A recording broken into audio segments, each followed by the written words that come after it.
Dan setelah tawa itu berhenti, bapak ini menjawab, kamu nggak lihat, cuman saya yang lihat.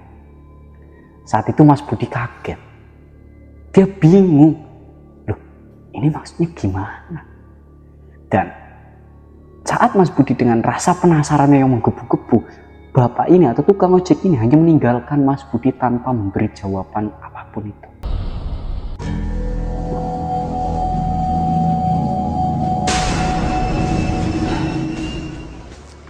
Kalau misalkan ini diteruskan, sosok tersebut akan mungkin lebih nekat. Kalau semalam itu hanya menampakkan diri, mungkin di lain waktu dia akan benar-benar mengganggu Mas Budi. Dan dari pernyataan itu Mas Budi ini kembali berpikir, oh kok iya juga ya? Apa mungkin sebaiknya saya pindah daripada nanti saya berdagang namun kok nggak nyaman gitu, merasa risih dengan hal tersebut.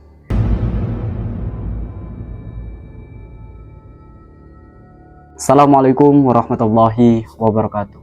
Balik lagi nih bersama saya di sini Muhammad Reza Maulana yang akan membawakan sederet kisah mistis yang tentunya dapat membuat bulu kuduk Anda semua berdiri.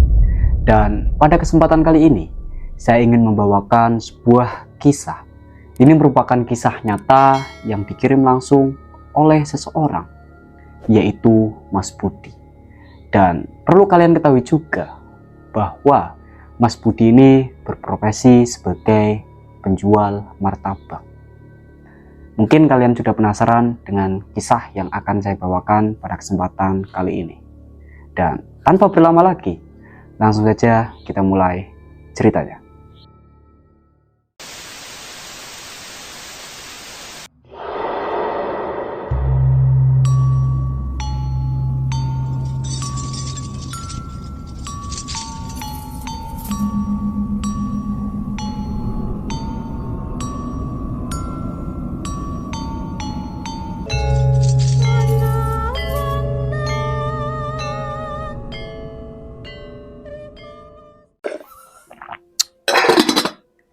Jadi dulur, Mas Budi ini merupakan salah seorang pedagang martabak.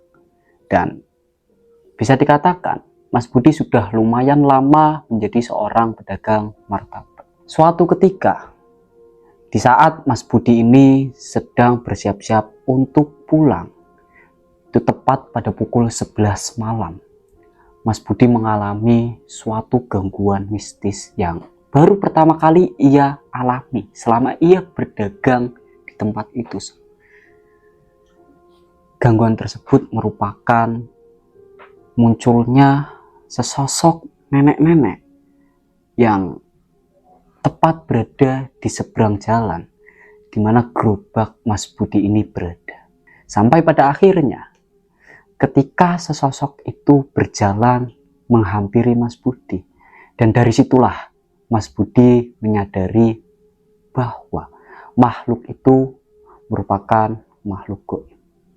Karena yang dilihat oleh Mas Budi ketika ia melihat dengan jelas sosok itu, di bagian wajah di sebelah kirinya sudah membusuk. Dan di situ Mas Budi ini berpikir secara logika, manusia mana yang akan berkeliaran di jam 11 malam dengan posisi wajah yang sudah membusuk di sebelah kirinya. Setelah menyadari hal itu, Mas Budi ini tanpa sepatah kata apapun, ia langsung pergi, ia langsung lari melecit meninggalkan gerobaknya. Padahal saat itu Mas Budi belum selesai membereskan dagangannya. Masih ada sisa-sisa yang harusnya perlu Mas Budi bereskan. Tapi karena rasa takutnya yang sudah menggebu-gebu, Mas Budi ini hanya berpikir ia harus cepat-cepat sampai rumah. Dan setelah ia berlari, jaraknya mungkin ada sekitar 5 km dari tempat ia berjualan sampai ke rumahnya. Setelah sampai di rumahnya, Mas Budi langsung bergegas masuk ke dalam rumah dan mengunci semua pintu masuk yang ada di rumah itu. Saat itu Mas Budi sudah merasa bahwasannya makhluk itu sudah tidak mengikutinya. Dan ternyata apa yang diduga oleh Mas Budi ini salah. Mas Budi melihat dengan jelas sosok nenek-nenek yang sebelumnya ia lihat di pangkalan di mana ia ini berdagang atau berjualan. Itu sudah berada tepat di samping sebelah kiri ranjangnya. Di situ Mas Budi teriak histeris. Dia teriak sekencang mungkin. Sampai teriakannya ini membangunkan beberapa warga yang rumahnya tidak terlalu jauh dari Mas Budi, atau bisa dikatakan tetangga dari Mas Budi ini. Ada sekitar 5 orang yang langsung bergegas menghampiri Mas Budi. Karena posisi pintu di rumah Mas Budi ini sudah dikunci. Dan warga ini memaksakan gitu loh. Dia memaksakan. Dia mendobrak pintu rumah Mas Budi. Sampai mereka masuk ke kamar Mas Budi. Saat itu warga ini kaget karena melihat Mas Budi dengan posisi meringkuk sembari menangis ketakutan. Tolong aku, jangan ganggu saya. Saat itu warga bingung, ada apa sebenarnya dengan Budi. Dan sampai salah satu warga ini mencoba untuk menenangkan Mas Budi. Budi, hei, Bud, sadar, kamu kenapa? Saat disentuh pundaknya Mas Budi ini langsung kaget dan menghindar gitu loh. Karena ya tadi, saking takutnya itu. Nah, setelah melihat siapa yang memegang pundaknya, Mas Budi barulah sadar. Saat itu warga langsung paham apa yang dimaksud oleh Mas Budi. Warga langsung mencoba menenangkan Mas Budi ini. Sudah, tenang, kamu istighfar. Udah, nggak apa-apa, ada kita di sini, kamu istighfar yang banyak. Nah, salah satu warga ini bisa dikatakan sebagai seseorang yang mungkin pandai dalam hal gaib seperti itu. Nah, warga ini berkata ke Mas Budi, Bud, apa yang kamu lihat? Saat itu Mas Budi ini mendefinisikan sesosok makhluk yang ia lihat dengan ciri-ciri yang sama persis. Merupakan seorang nenek-nenek tua yang usianya mungkin sudah sekitar 100 tahun dengan tongkat di tangan kanannya, dan wajah bagian kirinya itu sudah dipenuhi belatung atau sudah membusuk. Nah, setelah mendengar apa yang disampaikan oleh Mas Budi, warga itu langsung mengangguk. Seakan-akan dia ini tahu apa yang dilihat oleh Mas Budi barusan. Sampai di pagi harinya, tepat pada pukul 8 pagi hari, Mas Budi terbangun dari tidurnya dan ia bergegas menuju ke tempat di mana ia berdagang. Setelah sampai di sana, dengan hati yang masih was-was karena kejadian semalam, ini mencoba untuk melawan rasa takutnya. Setelah itu, Mas Budi membereskan barang-barang yang seharusnya ia beres. Setelah selesai diberesi, ia pulang. Dan ketika ia pulang, ternyata salah satu warga semalam, atau yang tadi saya katakan bahwa warga itu merupakan warga yang bisa dikatakan sebagai orang yang pandai dalam hal-hal gaib. Nah, warga itu sudah menunggu Mas Budi tepat di teras rumah Mas Budi. Saat itu Mas Budi bingung, loh, ini kok ada apa? Mas Budi bertanya, Pak, ada perlu ya sama saya? Kok tumben jam segini sudah ada di depan rumah saya? Saat itu warga ini bilang, udah, kamu masukkan dulu itu barang-barangnya.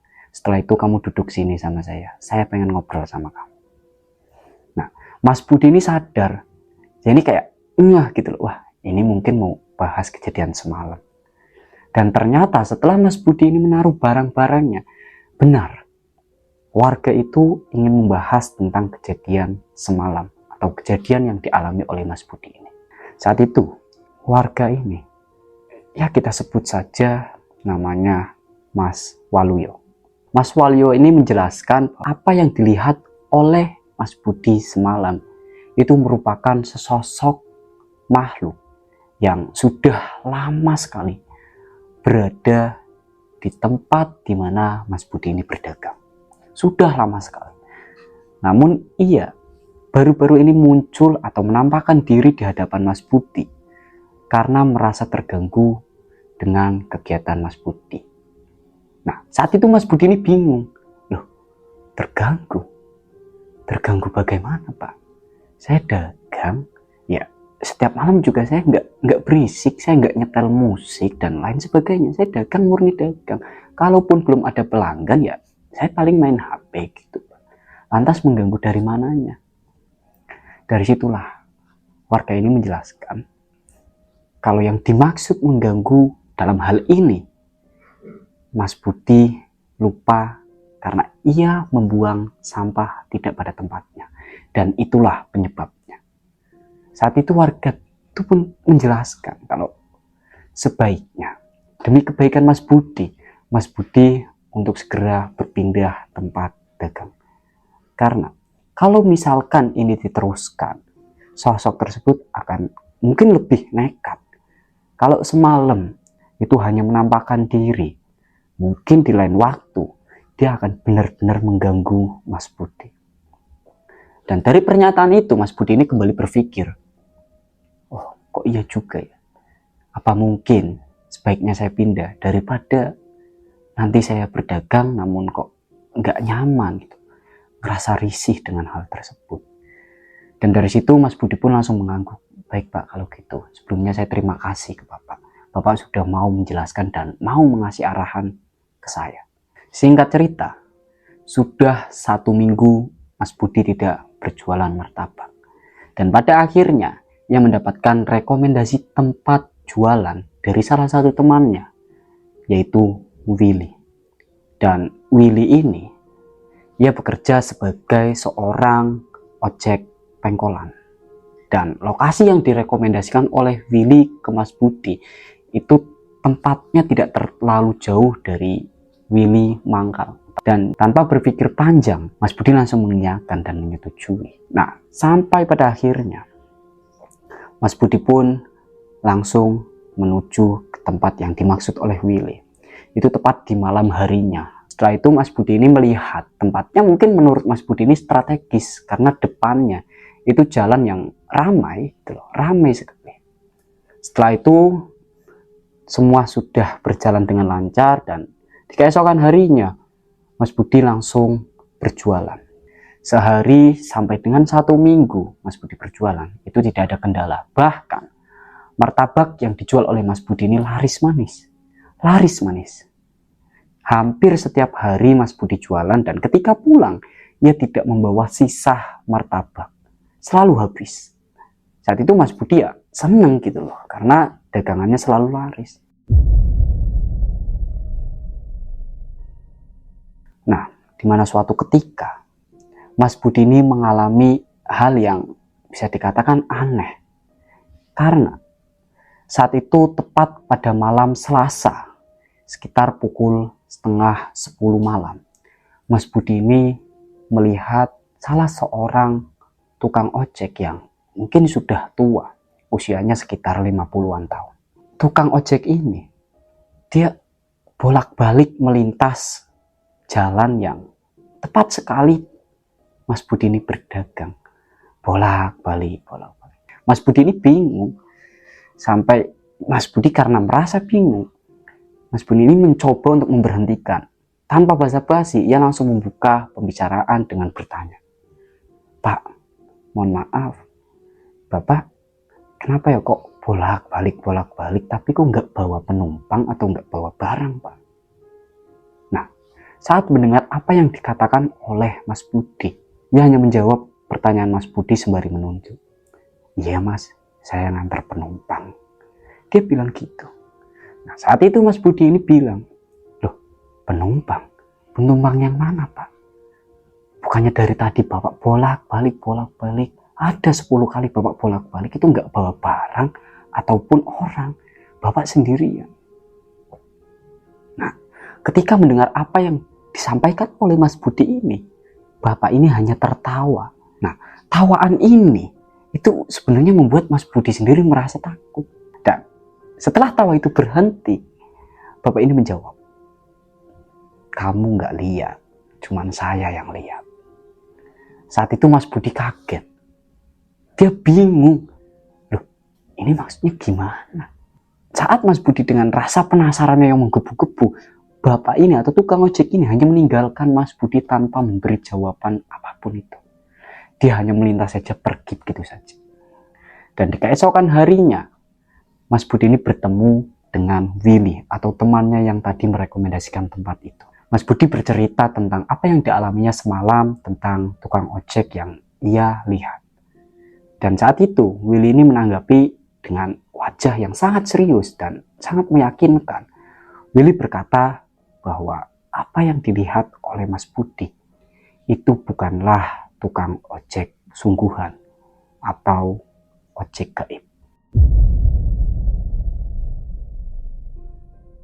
Saat itu Mas Budi ini heran dengan apa yang disampaikan oleh Willy. Karena ya bingung, kok bisa ada ojek gaib. Nah, tanpa ia bertanya lagi, Willy ini kembali menjelaskan. Tukang ojek yang kamu lihat semalam, itu tukang ojek yang sudah meninggal sekitar 7 tahun yang lalu. Ia meninggal karena mengalami kecelakaan. Dan dari situlah Mas Budi ini menyadari bahwa memang benar apa yang dikatakan oleh Willy. Karena saat itu Mas Budi sama sekali tidak melihat wajah dari tukang ojek tersebut. Seperti apa yang saya ceritakan tadi, bahwa tukang ojek itu ketika diajak ngobrol oleh Mas Budi, ia hanya menundukkan kepala dan tidak mau menampakkan wajahnya. Padahal Mas Budi ini penasaran. Tapi ya, dia cuma nunduk gitu loh. Menjawab pertanyaan dari Mas Budi pun dia cuma menunduk. Sambil menunduk. Tanpa menampakkan wajahnya. Dan setelah perbincangan itu selesai, Mas Budi kembali bertanya hal lain. Tentang bagaimana bisa tukang ojek gaib itu meninggal 7 tahun yang lalu.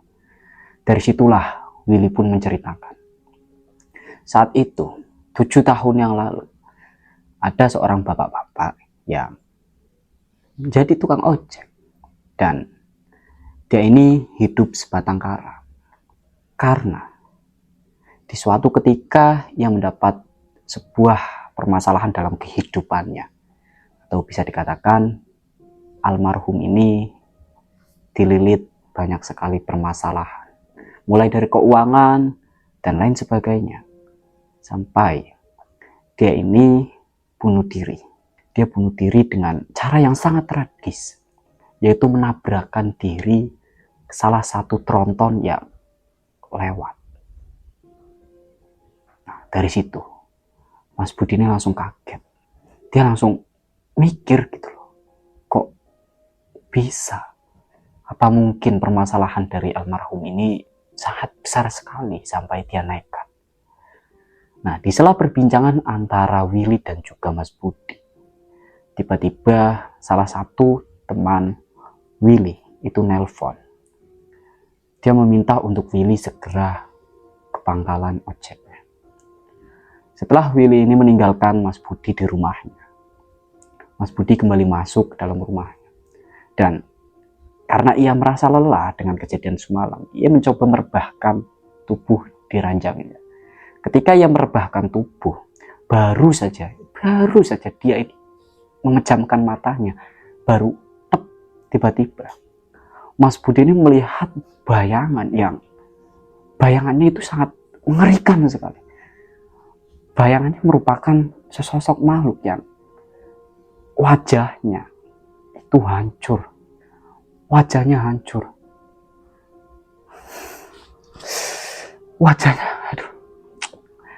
Wajahnya hancur. Saat itu Mas Budi ini langsung kaget. Dia langsung bangun dan dia langsung beristighfar. Astagfirullahaladzim. Dia ngos-ngosan. Dia menghala nafas kuat tenaga. Dan karena kejadian itu, Mas Budi ini nggak berani untuk kembali memejamkan matanya pada saat itu. Dia merasa takut untuk kembali ke kamar dan dia hanya tertidur di sofa ruang tamu. Saat itu tidak ada gangguan. Saat Mas Budi ini tidur di sofa ruang tamu, ia tidak mendapatkan gangguan apapun itu. Nah, sampai pada akhirnya Mas Budi terbangun tepat pada pukul 2 siang. Nah, jam 2 itu adalah waktu di mana Mas Budi harus mempersiapkan dagangannya. Karena pada pukul 3 atau jam 3 sore hari, Mas Budi harus bergegas menuju ke pangkalannya untuk berdagang. Setelah Mas Budi ini bangun, ia langsung bersiap-siap, ia langsung mandi, membereskan apa yang diperlukan, dan ia langsung berangkat menuju ke lokasi di mana ia berdagang. Setelah tiba, Mas Budi ya berdagang seperti biasanya. Namun saat itu Mas Budi ini merasa kayak ada yang aneh gitu loh. Karena dari awal ia dagang sampai malam harinya, sampai pukul 11 malam, sama sekali tidak ada pelanggan satupun. Tidak ada pelanggan satupun. Saat itu Mas Budi ini merasa kesal dan ia langsung nelpon Willy.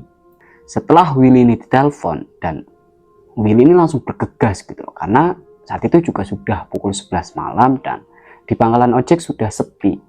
Bisa dikatakan sudah tidak ada penumpang lagi yang minta diantar oleh Willy. Setelah Willy sampai di tempat di mana Mas Budi ini berjual, di situ mereka ngobrol. Mereka ngobrol ke sana kemari dan banyak sekali mereka ngobrol. Sampai pada akhirnya mereka tidak sadar. Saat itu waktu sudah menunjukkan tepat pada pukul 1 dini hari. Dan di saat itu juga Mas Budi kembali mengalami gangguan mistis. Bukan hanya Mas Budi yang mengalami gangguan mistis saat itu, Willy pun mengalami. Karena di saat itu hanya ada mereka berdua di tempat di mana Mas Budi ini berdagang. Nah, jadi gini, ketika Mas Budi dan juga Willy ini ngobrol, Mas Budi ini tiba-tiba terdiam dan dia menatap tajam ke arah samping sebelah kiri gerobaknya. Dia menatap tajam di arah kegelapan. Saat itu Mas Budi ini kayak mantengin seseorang. Nah, ada sekitar 10 detik setelah Mas Budi ini tiba-tiba bertanya ke si Willy. Will, itu apa Will? Will, itu apa? Saat itu Willy bingung dengan apa yang dimaksud oleh Mas Budi. Dan Willy hanya menjawab, apa sih? Apa kamu lihat apa? Kamu jangan nakut-nakutin aku. Nah, setelah itu Mas Budi ini dia kayak terdiam sembari masih mengacungkan telunjuk sebelah kanannya ke arah yang ia lihat. Nah, dari situlah Willy ini menatap tajam, dan barulah Willy ini menyadari bahwa ternyata Mas Budi melihat sesosok makhluk yang wajahnya sudah hancur dan berlumuran darah.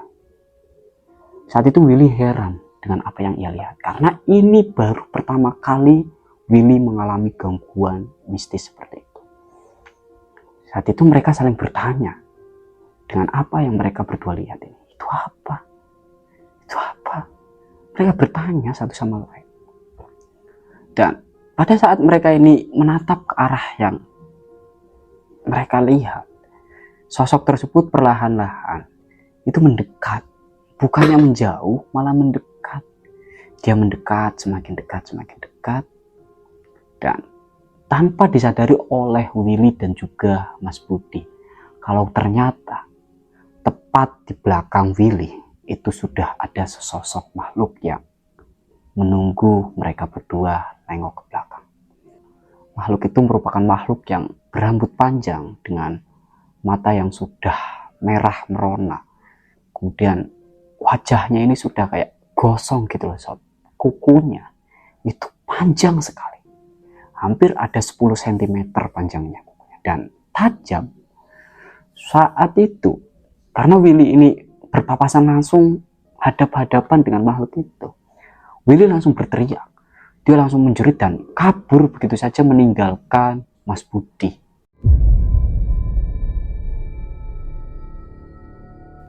sedulur tapak misteri dimanapun kalian berada.